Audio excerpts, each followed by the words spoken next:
now time to trim. I am out back in my shop here. I got my trim tank. But again, talked about this before. You can use your swimming pool or you can use your bathtub.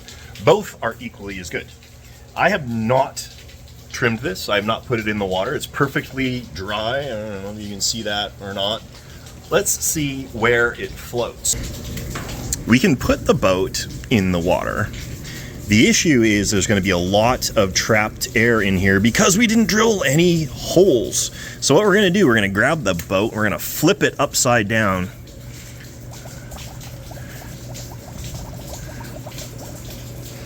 We're going to let all that air vent out those grills in the bottom there. And shake it out really good. Twist it left and right. No more bubbles. You let go.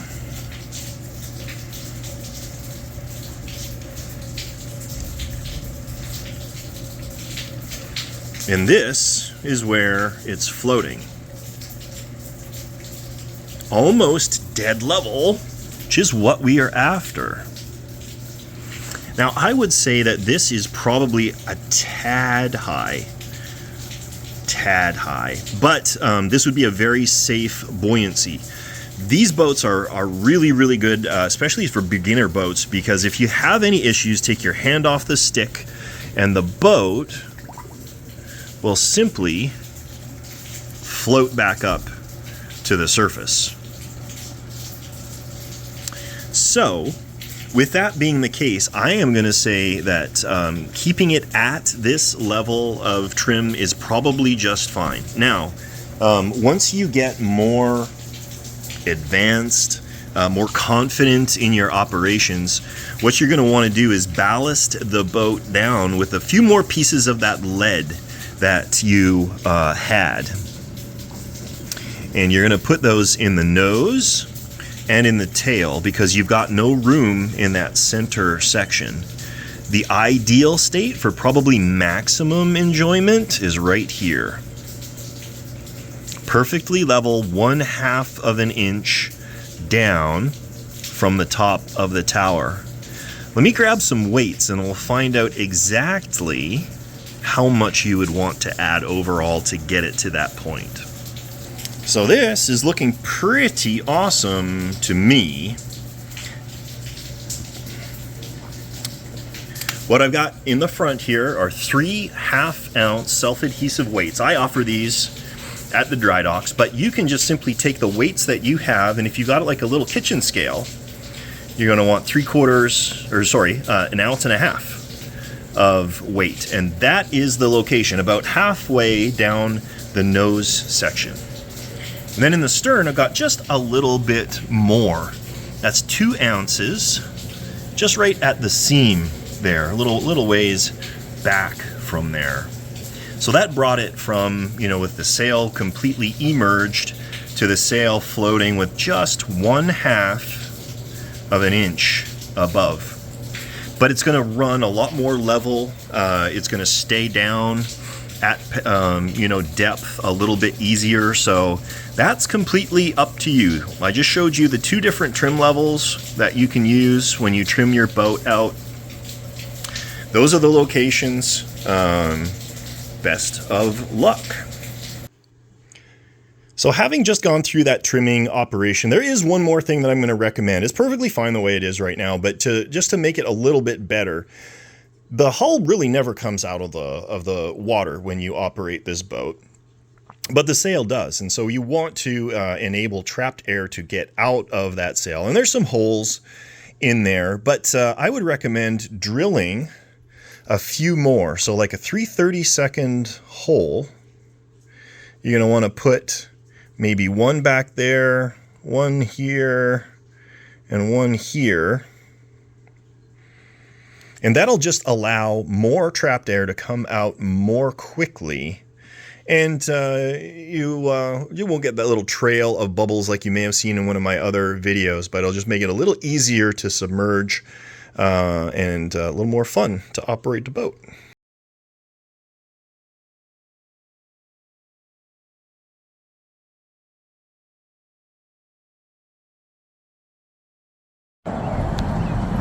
All right, we are, as you can see, at the pond, and you can also see that we have an unpainted model here. So we are actually going to be doing a functional test of the boat before we invest all of the time and energy into painting it. So a few things that we want to accomplish.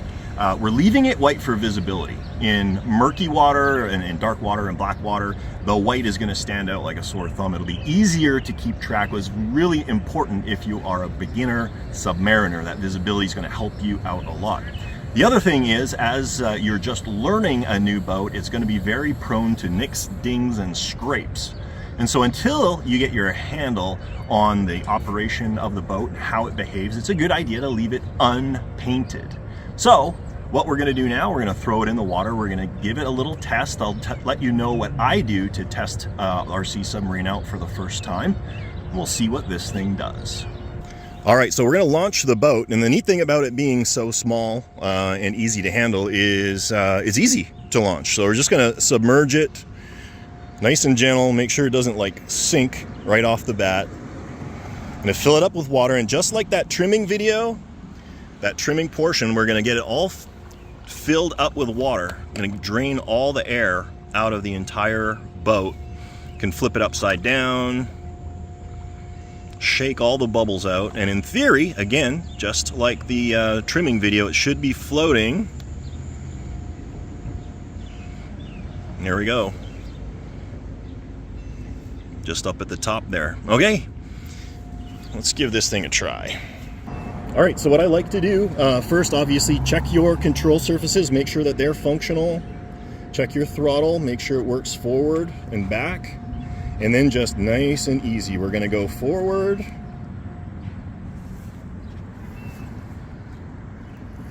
And we're just gonna do a little lap here.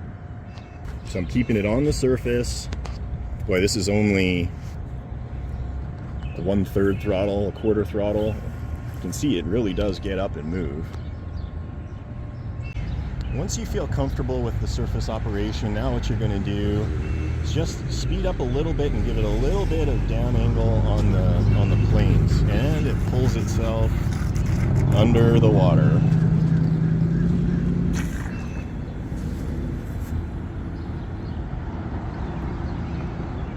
So this is a very agile boat. You're going to want to keep your throttle nice and low. You might want to set your throttle endpoint down to something like 30% or so. Really nice turning radius, really good response to throttle inputs. Once you are satisfied with the performance of the boat, don't get cocky. You know, don't go for speed. Keep things nice and slow to begin with. Very small inputs on the transmitter stick. That's where that white hull really helps when you get down a little bit deeper. If that would be a standard black hull, you would completely lose sight of it, and I'd be willing to bet there would be some pretty intense panic going on. So there you go. I'm feeling pretty confident with this. Now, you can see at a few situations there, the prop was sucking air. That's because it is ballasted high, like we talked about in that trimming video. If you ballast it down a little lower, just throttle will actually pull it down under the water. Now, the other thing you're going to want to do, occasionally, just stop. Bring the boat back to shore. Make sure it's floating at the exact same level as it was when you launched it. If it's sitting lower, you are taking on water. Get it back to shore immediately. Open it up and get that water out. Now that we have tested our boat, we're familiar with our boat, we put all the nicks and dings in it that we're going to before we put the paint in, it's time for the paint. What we are going to want to do is prep the hull for paint. And in order to do that, we need to make sure that everything is as clean as possible. We're going to rub everything down with some alcohol. If you don't have alcohol, a solution of mild dish soap will just make sure that there are no like uncured resin or glue deposits or whatever on the outside. You can see I got some dirty fingerprints on this thing from when we brought it to the pond. That done, I always like to take some really fine grit sandpaper and just go over the outside of it as well.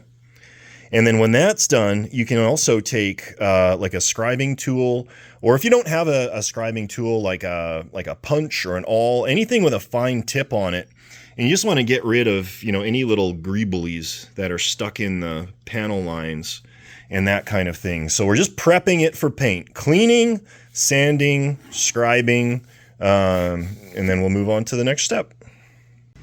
All right, Jason here's done a great job in cleaning all of this up. It's been rubbed down with alcohol, cleaned up. He's carved out the panel lines to make sure there's no goobers in there. A couple things that we need to do before we move on. We're going to get him to flip over the bottom of the boat, and I'll show what we're talking about here. This mesh, this grill, is the only thing really in terms of holes that go all the way through to the inside of the hull. So what we're going to do, we're going to use a little bit of masking tape. We're going to mask off just the center strip from here to here, all the way down.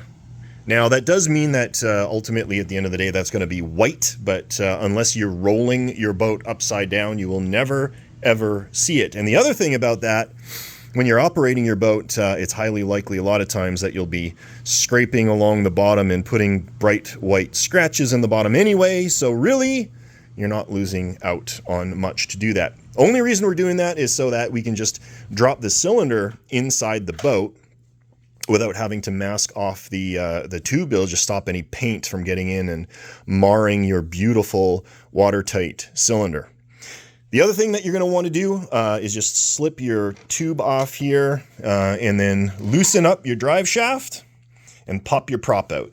It'll save you masking your prop, and for, you know, just a couple of seconds worth of work, it'll make your life a heck of a lot easier. All that done, we're going to move on to some prime. So moving on, you can see we've got the prop removed there, and if we flip it over, you can see we've masked off just the strip of mesh. We don't need to mask off the whole keel or anything like that, just with the holes. So that's all done. We are going to talk about just a basic paint job. So it's going to be a blackish submarine, and with no weathering or anything like that. It'll be just a basic paint job. What you want to do now that we have bare plastic is go to the primer stage, and this is just available from your local home improvement store. You get this from like Home Depot or whatever. This stuff isn't bad. I've had pretty good luck with it, but you want to get a good primer, and what that is going to do is it's going to help the adhesion of your final paint layer to the boat itself. Now we've also got this little stand here. This happens to be a plane stand by a company called Robart. You can get these on like Amazon. I think they're like $19 or something like that. But you can have anything you want. Just a stand to keep it you know, up off the ground. And this one's nice because it's got sufficient clearance so that the sail doesn't hit anything. What we're going to do is prime the lower hull, let that fully dry, and then flip it over, prime the upper hull, let that fully dry, and then we're going to go into the paint. All right, the technique that I like to use for spray painting, not that there's any rocket science involved in this, you're going to use a light dust coat over the whole thing, and then you're going to gradually get thicker until everything is opaque. Don't make a big solid coat. You're going to end up with paint runs, and that's not what anybody wants. You're going to end up having to sand it down and work backwards. So make sure that you shake everything up really, really well. If you're in a cold environment, if you warm the can up, it will actually help the paint flow a lot better. We don't have a problem with heat here, so we're just going to use it as it is.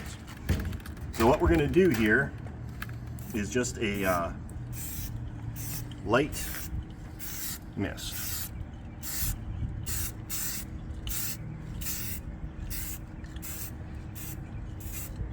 And we're not going to worry about going down the sides of the boat.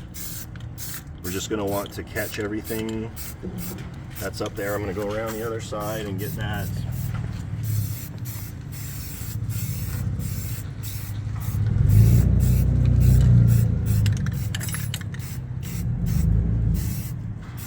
All right, now that that's done, now we're going to go a little bit heavier.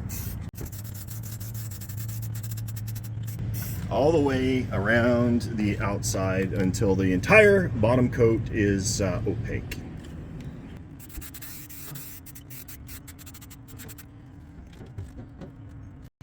All right, now that we're primed, what I'm going to do is just take fine grit sandpaper, and there may be just, you know, some few little imperfections or whatever.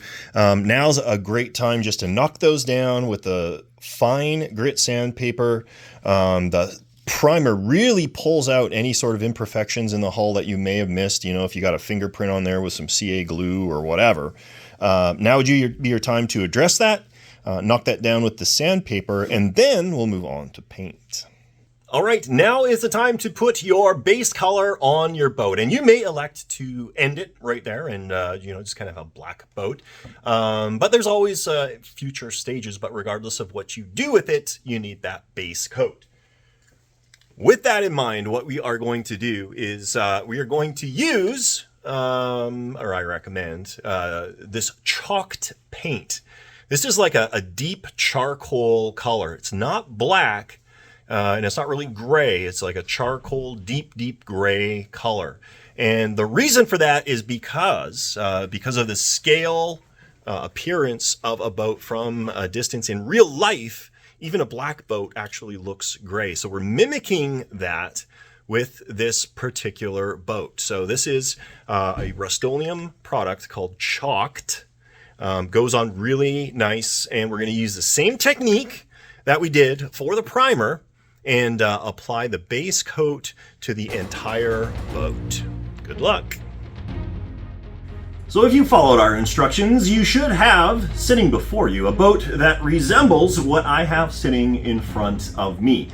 As I mentioned before, it's a really good idea until you get a very firm grasp on the operational characteristics of your new boat to keep the paint job as simple as possible. The reason being, you're going to get lots of nicks and dings, and to touch up a single color is going to be much easier than trying to match paint on a fully painted and weathered boat. So don't get excited, take your time, learn your boat, run it in that simple paint scheme, and after that you can get all kinds of crazy with painting, weathering, adding decals, and anything else that you want to do to your boat. Now, if you are interested in more weathering and painting techniques, I have a number of videos on my channel that you can use for reference to help your journey down that path. If you have any questions about your build, by all means, reach out to me. Bob@nautilusdrydocks.com is where you'll find me. I'd love to see pictures of your completed project once you get it done. Send those along as well. With that, we at the Drydocks are going to let you go. Happy building, and we'll catch you next time.